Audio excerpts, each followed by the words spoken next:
Oh, that's just what I wanted.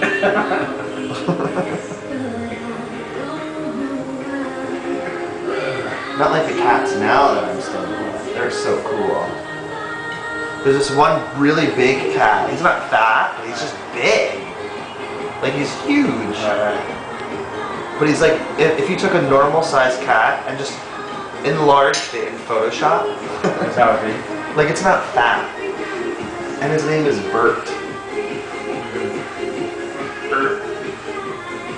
He's cool. He got out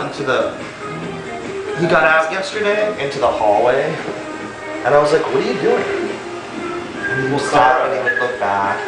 I'd be like, "Where are you going?"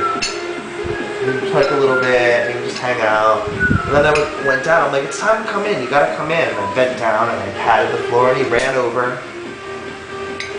I was like, "Pretty cool." Yeah. And the other cat is small and it's orange.